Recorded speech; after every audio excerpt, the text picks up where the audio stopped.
I tell him? Dolly says it's time to get started because I have some things to share with you. Um, so, she wants to join in. Come on, baby. No? What are we doing? What are we doing? Yeah? Okay. Uh, Dolly and I have some things that we would like to share with you. Uh, 2025 was a really, really good. I'm going to stop saying that at the beginning of all of my videos. This is the last one, I swear.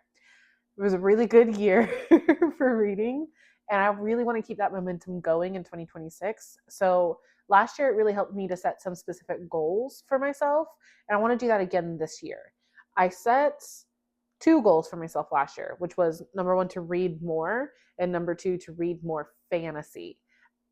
Don't do that, girl. To read more and read more fantasy. I hit both of those goals and I had so much fun doing it. So there's probably more than just two goals that I have for myself this year, but I think they're doable. So without any further ado, here's what I'm hoping to do in 2026 with my reading. My first goal is to set realistic reading expectations. One thing about me, we have a personality that I like to call Red Flag Paige, who thinks, I can read that easy. I'll do it in a heartbeat and I'll understand it better than anybody else. She's red flag for a reason, okay? We're not going to be doing that in 2026. My reading speed does not matter. The reading quality matters. The reading experience matters. And I'm trying to be better about that. So while I'm not a slow reader, I'm not going to force myself to speed up, right? I want to go at a realistic pace where I'm actually understanding and enjoying what I read and comprehending and remembering. Because if I try to speed through a book, even if I'm really enjoying it, it's happened to books that I really enjoy where I speed through and then I don't remember what I read. And that's my biggest fear for a book that I really, really enjoy. And that's part of the rereading fun is you get to read it again and experience it again and catch things that you missed the first time. But I don't want to be struggling to explain the plot to someone because I read it so fast or I read it so carelessly. So one of my realistic, attainable goals for 2026 is to remind myself that I'm not reading for a specific reason outside of enjoying myself and bettering myself, right? That's it. We don't need to read a certain amount in a year. We don't need to do a certain amount of work for each book. We just want to enjoy ourselves and better ourselves. That's what I read for. That's why I like to do it. So, goal number one, setting realistic reading expectations. Another thing that I would like to work on, so this is goal number two, I want to read more classics.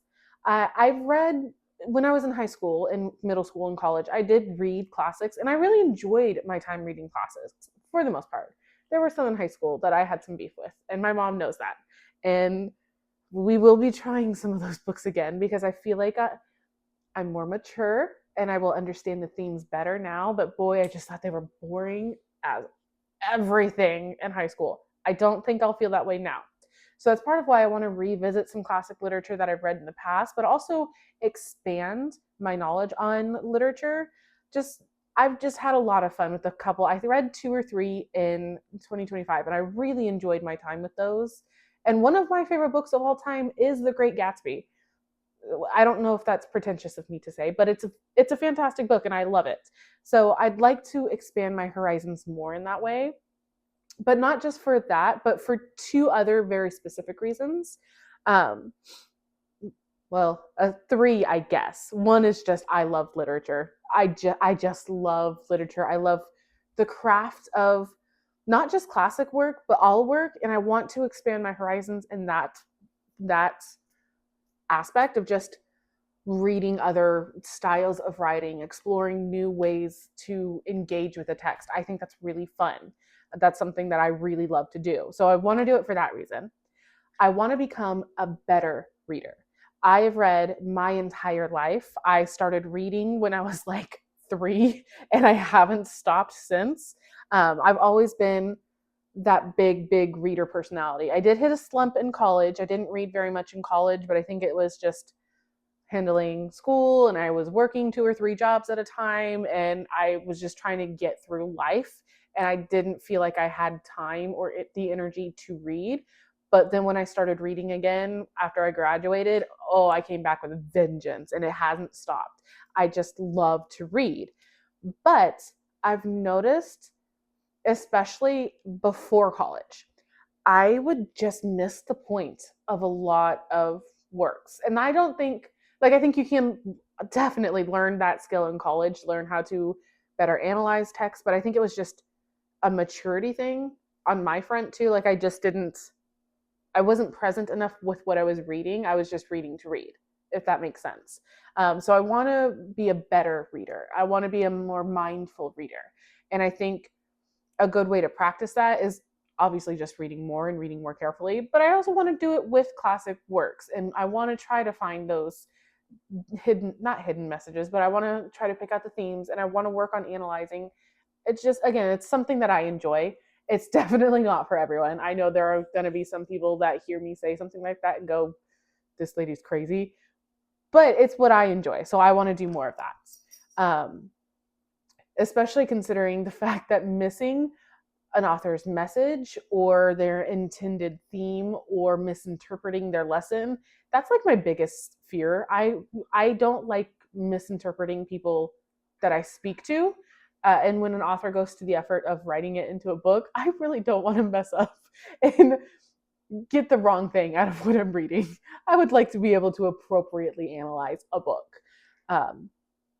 And I also like to teach myself. So I want to teach myself these things. I'm trying to do more self-learning because I've started that journey recently, kind of accidentally, and I'm really enjoying it. So I'm going to see how far it takes me. The other reason that I want to read more classics is because I want to become a better writer. I don't talk about it a lot because I get really embarrassed about it, but I do want to be a writer. That is something I aspire to do, and I am working on it right now. We're working on our confidence with talking about it too. The thing is, though, I want my work and I want my books to be good. I don't want it to be copy paste. I don't want it to be pedestrian, which sounds, this is where I get embarrassed because that sounds so conceited, but I want to be good at what I do. So one way to be a good writer is to be a good reader. So I want to be a good reader just to be a good reader in general. I already went through why, but also so I can learn different kinds of prose where I can learn different writing styles. Are you going to sit in my lap? Dolly can't decide what she's doing here.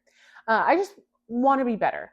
And the classics are one of many ways. Again, I'm saying the classics like they're the end all be all. They are not, but they are a good way to educate yourself. And I'm doing a lot of research now, just like personally for myself, on literacy in America and why we should read the classics. And I might be doing a video on that at some point.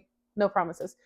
It's just something that's kind of like a passion project of mine of why should we do this. So there we go. I want to be a better reader. I want to be a better writer. I've already started on this. I know we're only a month into the new year, and I've already started on it. But I'm reading Crime and Punishment right now. I was really, really intimidated by that book at first, and I'll go into more when I finally finish the book and do a review on it. But Dostoevsky, he was super intimidating to me as an author because I felt like I was afraid I wasn't going to understand it. It was going to be challenging to read. It was going to be too long and not keep my interest. So far, and I hope I'm reading it correctly, but so far I'm loving every second of it. This main character is totally unhinged and quite literally a babbling lunatic, and it is so much fun to read. And I'm hoping to have more of that joy as I go through this journey. So Crime and Punishment, I think, was a really good place for me to start on this. So goal number 2 was read more classics. There we go. Let's just jump into goal number 4. I don't know how to count, people. Goal number 3 is to diversify my reading. So I'm a bit of a mood reader. No, I'm a lot of a mood reader. And if I'm not in the mood to read something, I just won't read it. So that's why sometimes it takes me, even if it's a short book, it takes me a while to get through. But we're setting realistic reading expectations and reading goals. And that's okay if it takes me a while. Part of becoming a better reader is diversifying your reading. So again, to be a better reader, to be a better writer, you need to read more, not just more fantasy. Although if you want to write a fantasy book, or if you want to be really knowledgeable in the fantasy world, yes, read more fantasy. If you want to be more knowledgeable in the romance world, read more romance. But if you want to be a well-rounded reader, you need to have a diverse reading portfolio, I guess you could say. And that's what I want to do. And no hate to people that want to just read fantasy or just read romance. That's fine. Just read mystery. Do what you do. Reading is a hobby. It's supposed to be fun. If you think those things are fun, just keep doing it. Great. For me, a fun thing is to learn more and see different perspectives. So that's part of what I want to do too. Additionally, I do get, even though I'm a mood reader, I get stuck in ruts. So if I read a bunch of fantasy or a bunch of thrillers back to back, I need something to break out of the mold. So I'll need to just jump genres. So I want to be able to have a wide variety of authors, or just like books in general, works that I know that I enjoy, or that I know I'll enjoy aspects of this book, and I need this kind of thing to break me out of this slump or to get me out of this rut. I want to be able to have kind of like a lineup, so I know I can jump to another one if I need to. And it's also, I have a little secret goal of mine to be able to recommend books to anybody, regardless of how much they read, or what style they read, or what genre they read, how long or how short they want the book.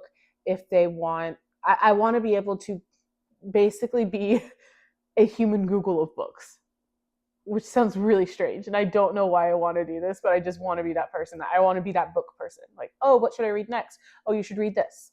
Oh, you should read that. And I want it to be a mix of like popular and unknown and traditionally published and indie authors. And I think it would just be really, I don't know, just be kind of fun. But to do that, I have to have a diverse reading background. So goal number 3 is to diversify my reading in 2026. Goal number 4 is to slow down and allow myself to read longer books. 2025 was a great year, super fantasy year, but I found myself shying away from a lot of books that I really want to read because they're long. Because fantasy books, just with the amount of plot building and world building that's usually necessary for, I'm not going to say all good fantasy books, because there are a lot of fantasy books that are not long, but there are a ton of super long like bricks for fantasy that are supposed to be really good, and I want to enjoy that. And I'm part of the attainable reading goals is slowing down. We're just gonna let myself read, and it will be okay. It will be okay. What are we speeding for? A lot of this is a pep talk to myself. It's reminding myself it's okay. But I'm going to allow myself to read longer books. I think I skipped it in my list, but another hidden goal in there somewhere. No book quotas. No book quotas. We're not doing it. Book quotas and like a reading goal, an annual reading number goal, they've just stressed me out in my life, and I'm not here for it. 2026, we are scrapping that. I don't know where I got on the reading goal, the number. I don't know where that came from. Low key, I blame Goodreads for that. That's not the kind of reader I want to be. I don't know why I was trying to make myself that kind of reader before. It would just stress me out. No way. Absolutely not. So we're going to stop forcing myself to read a number of books in years, and we're going to stop forcing myself to choose the shorter books to fit those number in. That's not what we're doing. No. I'm going to read the long books and I'm going to like it. I probably will like it, considering some of the books that I really enjoyed in the last couple of years. Okay. My final goal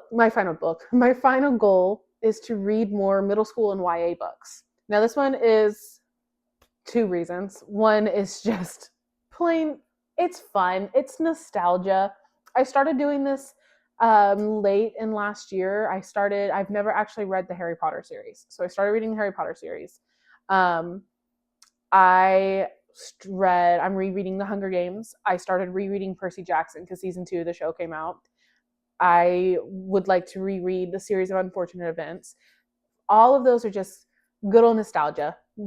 It made me remember when I was a kid and why I loved reading then, and why I'm trying to encourage other people to read more, not force them, because not everybody wants to read, and that's fine.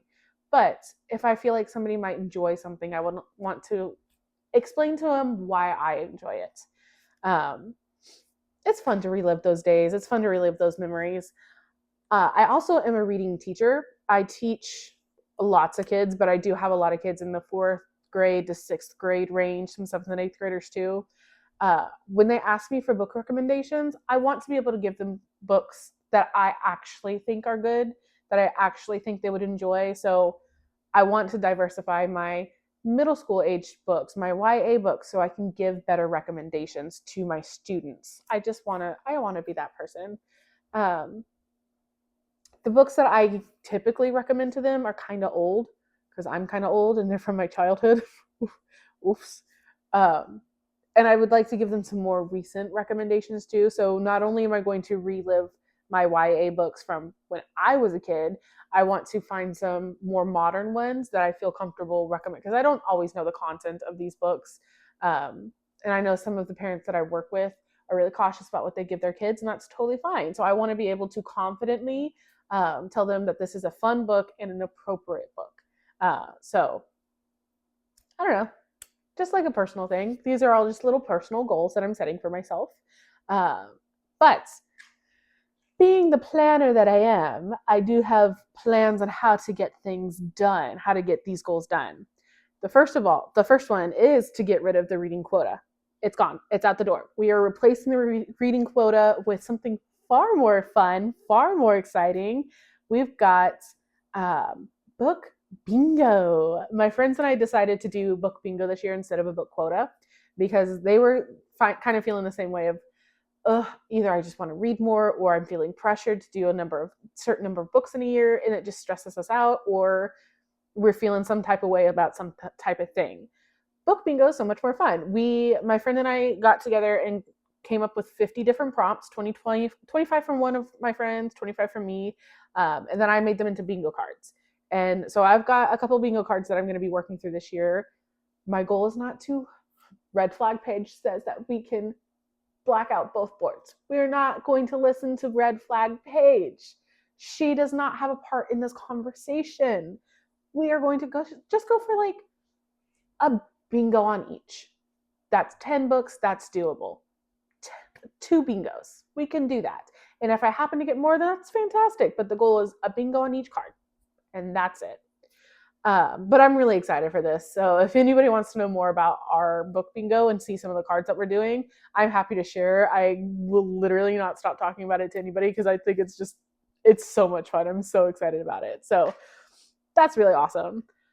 I also am going to really work on reading what I want to read and not books that I think I should read. I for a long time was like, oh, I should read that. Oh, I should read that. It's a book that, like, oh, everybody is reading, so I need to join the crowd. Or, oh, well, that's a classic piece of work, and I didn't enjoy it when I was reading it last time, but I have to read it now. No, I'm not going to force myself to read things. I'm going to let myself choose what to read. I'm not going to force myself into a corner, because that's when I shut down and say, nah, I'm just not going to read them. And I don't want that to happen. I want to keep my momentum going with my reading. So yeah, those are my goals for the year. Just to recap, we got realistic reading expectations, read more classics, diversify my reading, allow myself to read long books. That's a really important one to me. And then finally, just to read more middle school and YA books for myself, but also for students. I do have a lineup of some books that I would really like to read. It is not by any means a comprehensive book list. I have books outside of this list that I want to read too, but these are the ones that I really, really, really, really, really hope to get to in 2026. The first one, there's no order to this. I'm kind of sort of grouping it by genre, kind of just books that I pulled off my shelf because I saw them. The first one is the Red Rising trilogy by Pierce Brown. I'm gonna be honest, I'm just scared of this series. I'm scared. He has me terrified. I have heard it's going to be the best, but also the most painful series I will read because so many people die. So many characters die in this book. And that's scary to me because I heard the same thing about the Mistborn trilogy. Well, not the characters dying, I just the emotional journey. And it was painful and it was emotional. And I'm afraid because this one's supposed to be far more brutal. But it's also supposed to be really good. And I own the original trilogy, like the very first trilogy. So I have Red Rising, I have Golden Sun, and I have Morning Star. I have had them for a while. I would like to actually read them this year. Please and thank you. Yes. The next one is it's another one that I've heard a lot about, specifically for the character work. I've heard that it's one of the best character work books in fantasy, and it's the what is the trilogy called? The First Law trilogy. So the first one is, you can see I've got a bookmark in there. The first one is the First Law, or no, the first one is The Blade itself. Logan Ninefingers is supposed to be just like an outstanding character, and I did start reading it. I got about 35 pages in, I think, but then I had to pause just because I had a lot going on in my life. And again, I'm a mood reader. It wasn't my mood at the time, but I'm probably going to pick this up again soon. And I'm really excited to read it. So it will probably happen. And I'm hoping the first half of 2026. That's the goal. Another one that's supposed to be just amazing world building and another really, really good fantasy book is The Will of the Many. I'm not gonna lie, I'm kind of sad I got this cover. I liked there was one with like the Roman columns on the cover, and I really liked that. It was very sleek. But I mean, this is still a pretty cool cover. It does intrigue me because I see some very interesting things in the cover. So I want to see what the hype is about this. I've only heard the most amazing things about James Islington as an author. I have his other series too, the Licanius. I think that's how you say it. The Licanius trilogy. It starts with the shadow of what was lost. Yes, I know how to read, guys. I know how to read. Gosh, leave me alone. I've only heard good things about James Islington, but this is one of the books it's really long and it really intimidated me, and I felt myself, because it was so long, not picking it up. So this is one of the let myself read long books that I'm going to read this year, hopefully. The next one, I don't know why I haven't read it, actually. I don't know why I haven't picked it up yet. It's Blood Over Brighthaven by Emma Wong. I got this from the library last year. I read the first chapter and I was like, oh no, I need to own this book. That does not happen very often where I get a book from the library. I'm like, nope, we're going to buy this one. This is one of the books that happened because I knew by the end, not even the full prologue, I knew by the end of the first page of the prologue, this was going to be fantastic. I'm going to love it. I don't know why I haven't read it. I will be reading it this year. That's not I want to. I will be reading it. Blood Over Brighthaven. Yes, please. The next book, we'll stick with our fantasy. I've got all the books down here because I'm trying to read books that I own too. I bought a lot. I bought too many books last year. I don't regret buying them, but I bought so many books last year, so I'd like to read more. Maybe that's another goal for myself, just read more of my own books. I think this is the last fantasy one I have on the list. It's The Assassin's Blade by, why can't I remember her name? Sarah J. Maas. This is, some people read it first in the Throne of Glass series. Some people read it third. I am one of the people reading it third because my friend absolutely loves this series. And she recommended me to read it in this order because she knows how I like to read things. It's not that I don't think it's a good series. I'm having fun reading the series. It's the fact that this will not be furthering the plot, and I just want to go further in the plot. But I also know, because I've been told by my friend and others, that I need to read this just for development, like character development purposes. So I'm down with that. Like, that's totally cool for me. I just want to keep going in the plot, and I don't want to cry. And I've heard that this book is going to make me cry. My friend looked at me in the face and said, "You're going to cry." I'm like, but I don't want to. But I do want to, but I don't want to. So we'll see. I am having fun with the series. I just, I don't know. It makes me nervous, and I just need to do it. It's just like a rip the Band-Aid off and just read it. Okay, so those are all. We'll stack it like this. I don't know if you guys can see it, but those are all the fantasy books that I would like to get to. Those are the top fantasies that I would like to read this year.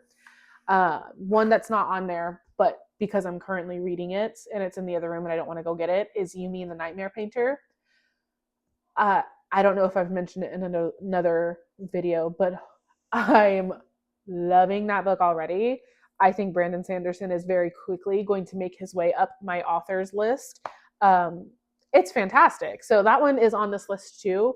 I have Tress of the Emerald Sea. That should also be on this list, but I'm trying not to put too much Brandon Sanderson on the list because I feel I feel it. I feel the pull towards Sanderson. Anyway, I guess the next best direction to go would be kind of the more sci-fi. Project Hail Mary by Andy Weir. This one makes me nervous because I can't tell if I'm a sci-fi fan or not. I have the first book in the Sun Eater series too, the Sun Eater saga or whatever that. Whoa, whatever that one is. And I'm dragging my feet with them because I'm not typically a sci-fi show fan, so I don't know if I'm going to be a sci-fi book fan. But I've heard that this is a good place to kind of dip your toes into sci-fi.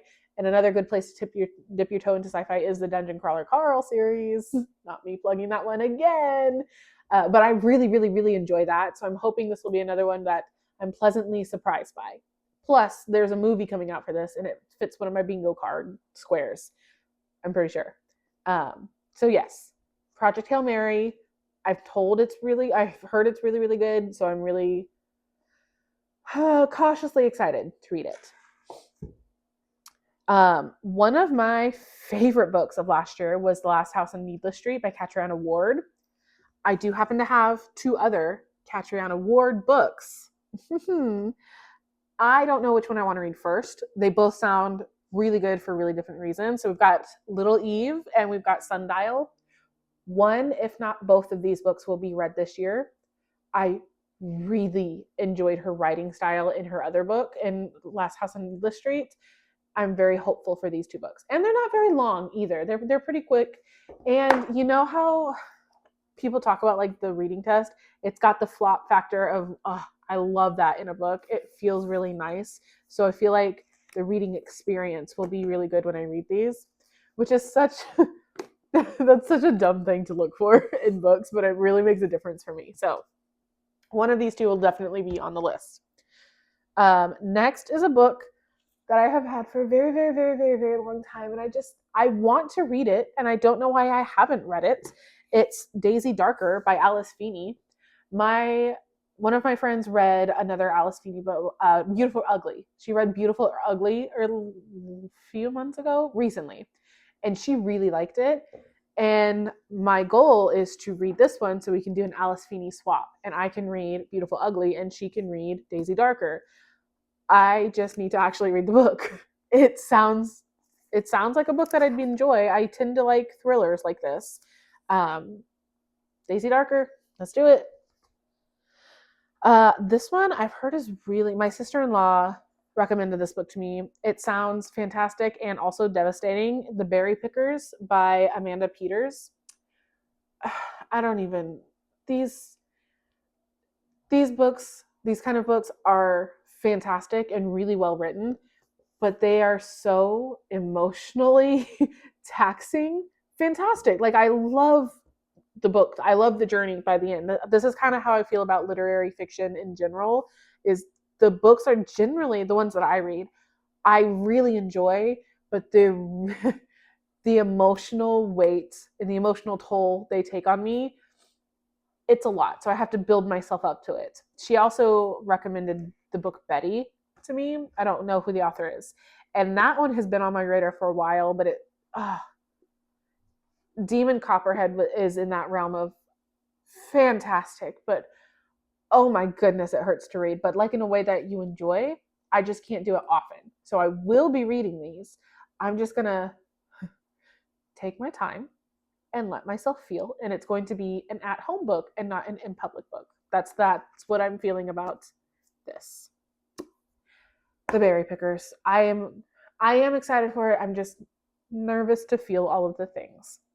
And so when I'm feeling all of the things, I want to go to something a little bit happier, a little bit somewhat fluffier. I want to read more contemporary romance because I've been quite a harsh judge, probably unfairly harsh, but harsh nonetheless on contemporary romance. There's really only one author that I like in contemporary romance, and it's Emily Henry. I love Emily Henry. Every other contemporary romance I've picked up recently have not loved, actually kind of despised. And I'm trying to be better about it. So I've got 2 Abby Jimenez books. I actually have read one of her books. I've read Yours Truly, and it is so good. It is one of the best. I don't know if it actually is an accurate take.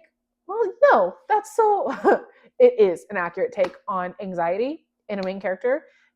I had never felt so seen reading that book, and it was so good, and I enjoyed it, and it was a good romance too. So we're trying to be better about contemporary romance and give it a better shot. So I've got Part of Your World, which is actually a sister book to Yours Truly. So this actually came first. I didn't realize that. I read Yours Truly first. I owned them both at the same time, but I read that one first. This one is about her best friend, the main character's best friend, Brianna's best friend. So yeah, I'm looking forward to it. I'm just seeing that there's a goat on the cover. I always thought it was a dog, but now I'm looking more carefully and it's a goat, and I love goats, so that makes me maybe that's the one I'm going to read first. But I also have Just for the Summer, which sounds like it's going to be an emotional one. This one I feel like can be a little bit fluffier, and there's probably going to be some parts of it because every book I read, there's some part that I can relate to. That's just how I am as a reader. So there will probably be a part that I relate to, but it's mostly going to be like a fluffy romance. Just from the book cover of this one, I think it's like this guy is going to have custody of his little siblings soon, and it's going to be really emotional because whenever there are kids involved in something like that, I get emotional. So I'm nervous about this one because I'm afraid it's going to make me cry. However, I really, from Yours Truly, I really enjoy Jimenez's writing. So I've got decent hopes for these two. I'd like to read one of these two. I think they're going to be good refresh books. When I read a bunch of heavy ones, I can grab something a little bit lighter, I'm hoping. And I also just want to be able to say some more positive things about contemporary romance. Just in general, I'm trying to try part of that diversifying attitude that I'm going for. Okay, so I'm moving things out of the way because now we're getting to my classics, and it's gonna take not too much room, but a little bit. Before I get to the classics, I actually do have a nonfiction book that I would like to read. I want to read Everything is Tuberculosis. My sister-in-law read this earlier this year. My friend listened to the audiobook. I would like to read this book too. I love anything John Green. I love anything John Green. I read all of his books. I do need to read. I have a couple that I haven't read yet, like I think it's Turtles All the Way Down. I think that's what it's called. I haven't read that one, but I've read pretty much all of his other books, and I loved them all. Looking for Alaska, The Fault in Our Stars, Paper Towns. Paper Towns is really good. So I love John Green. I can't wait to read this one, and it's not even that long. I don't know why. I don't know why it's taken me so long to get to it, but I will be reading Everything is Tuberculosis this year. Another nonfiction that I have that I don't have the physical for in front of me because I started it earlier today is The Anxious Generation. I am kind of a nerd, and I like to learn So I'm reading The Anxious Generation. But yeah, I do have some nonfiction in the mix too. Again, part of that diversification that I'm going for. And then I've got a whole stack of nonfiction. So one of those authors in high school that I read but didn't really enjoy was Hemingway, The Old Man and the Sea specifically. I was like, okay, this is fine, but I didn't love it. I want to reread that book specifically. I don't own it, but I would like to read it and tab it and like actually do my thing with that book. But I also have The Sun Also Rises and A Farewell to Arms. I'd like to read one of these two books because I've done a lot of research into him as an author because of his impact that he's had on literature in general. And also, I'm a huge Fitzgerald fan, and Fitzgerald and Hemingway were buddies, and his life is just, I don't know why I have just connected to his story as much as his life story as much as I did, but I would like to give him another shot because I think I've matured more and I'll appreciate his writing more now than I did when I was in high school. So I want to give him another shot. I just don't know which one to start with. So if you have any recommendations of starting with The Sun Also Rises or A Farewell to Arms, let me know. I have them both. I own them both. I just don't know where to start with him.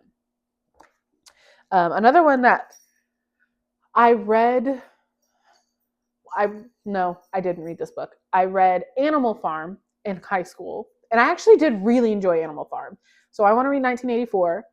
I feel like it's almost sacrilegious that I haven't read 1984 with how do I put this? Paranoid that I am about like technology and how all of that is going in the world. So 1984, super high on my list. I am a little bit nervous to read it, not gonna lie, but I feel like I really need to read it. I really do.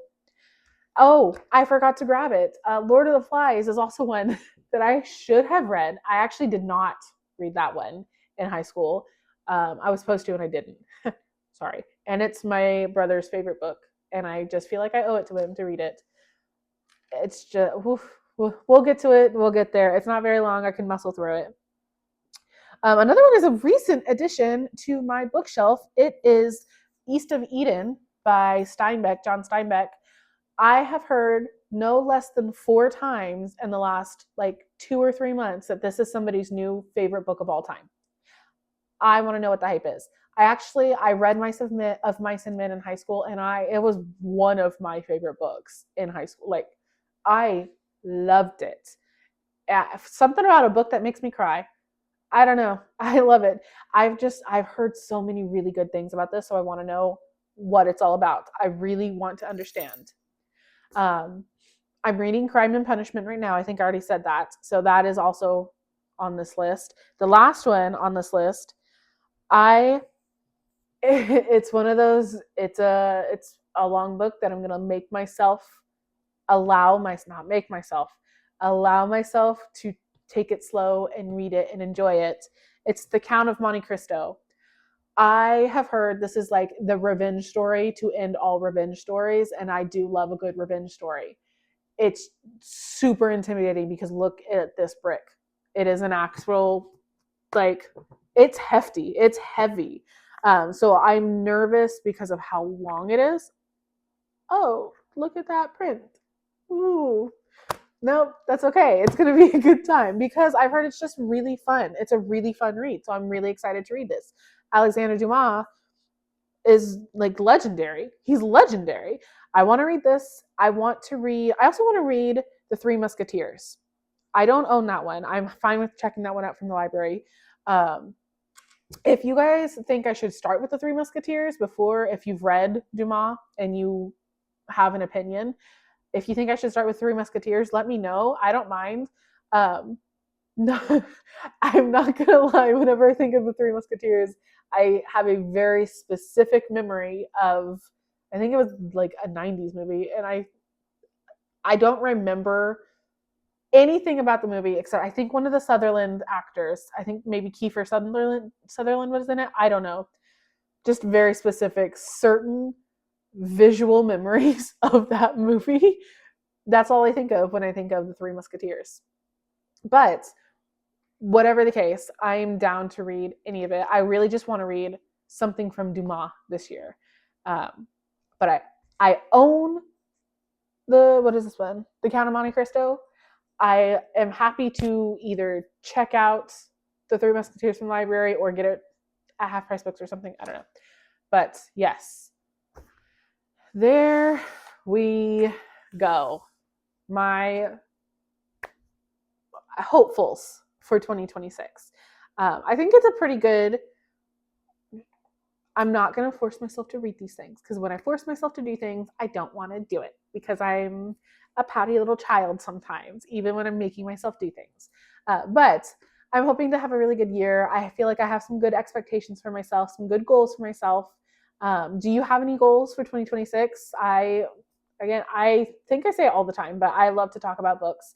I love to talk about goals. I love to give recommendations. I love to take recommendations. So if you have any recommendations or you want any recs, let me know. I'm always here to talk.